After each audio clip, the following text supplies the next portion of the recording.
सांस्कृतिक संघ द्वारा आयोजित सनातन एकता यात्रा चौथे दिन झांसी पहुंची। यात्रा ललितपुर से शुरू होकर मध्य प्रदेश के टीकमगढ़, छतरपुर, महोबा, मौरानीपुर होते हुए झांसी पहुंची। आध्यात्मिक यात्रा का जगह जगह स्वागत किया गया।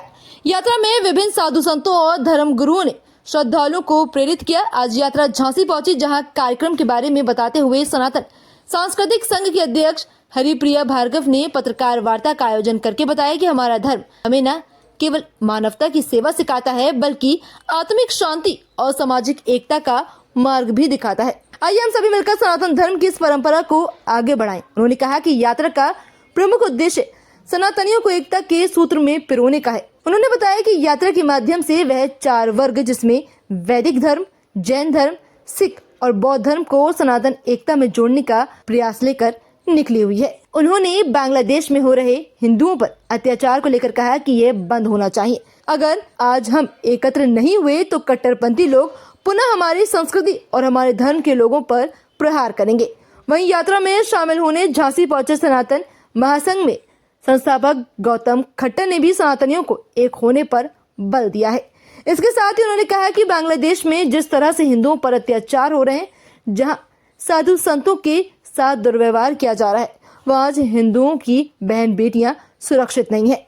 और अगर सनातनी एक नहीं हुआ तो भारत में भी बांग्लादेश बहुत जल्द नजर आएगा। इसलिए सनातनियों का एक होना बहुत जरूरी है। वहीं उस कार्यक्रम में फिल्मी दुनिया के जाने माने अंग्रेजों के जमाने के जेलर अभिनेता असरानी और नवीन बाबा भी शामिल हुए। झांसी आकर हुआ है, क्या कहेंगे? देखिए, झांसी एक ऐतिहासिक स्थल है और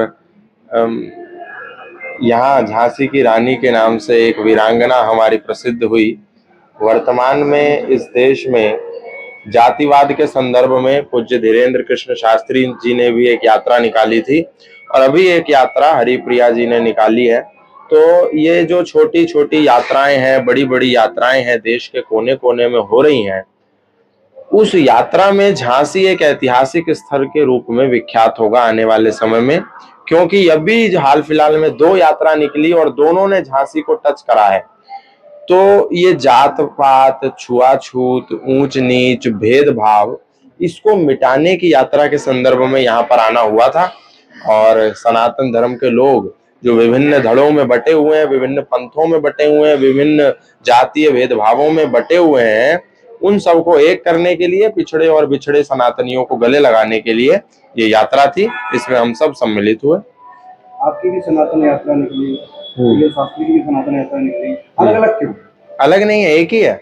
धीरेन्द्र शास्त्री जी के साथ हम थे पूरे। उसी टाइम उनकी चल रही, उसी टाइम आपकी नहीं, उनकी समाप्त नहीं, उनकी समाप्त हो गई। उसके बाद इस यात्रा का प्रारंभ हुआ। अगर आप देखेंगे तो उनकी 29 तारीख को समाप्त हो गई और वो समाप्त नहीं हुई, वो यात्रा निरंतर चलती रहेगी और तब तक चलती रहेगी जब तक इस देश में एक व्यक्ति के मनस पटल में भी जातिवाद नाम का विष रहेगा। तब तक देश के विभिन्न कोनों में ऐसी अनेक असंख्य यात्राएं चलती रहेंगी। बांग्लादेश में जो हिंदुओं का नरसंहार हुआ है, वो सनातन धर्म के लोगों की जो मूर्खता है, जातिवाद, इसी के कारण हम लोग विभिन्न धड़ों में बटे रहे। आज बांग्लादेश में हिंदू अल्पसंख्यक हो गया।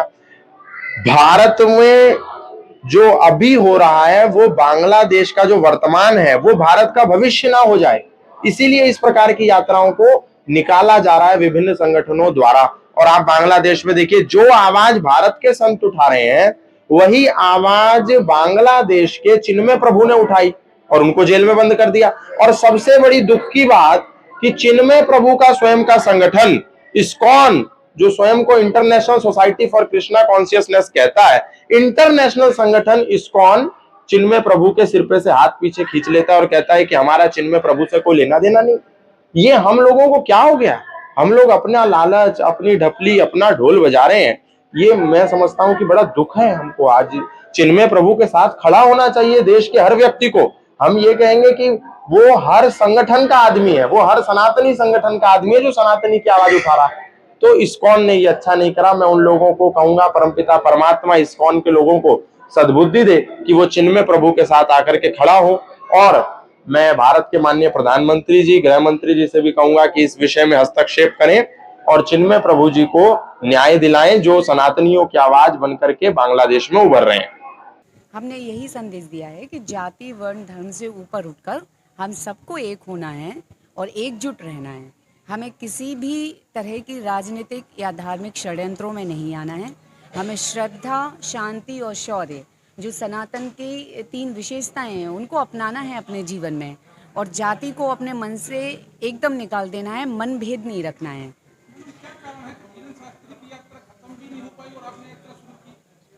जी, मुहूर्त अच्छा होगा 29 तारीख का, इसीलिए उनकी समाप्ति हुई, हमारी शुरू हुई। और मुझे लगता है सनातन एकता यात्रा, ये जिस उद्देश्य की जाती है या जैसा ये यात्रा है, तो ये प्रवाह चलता रहना चाहिए।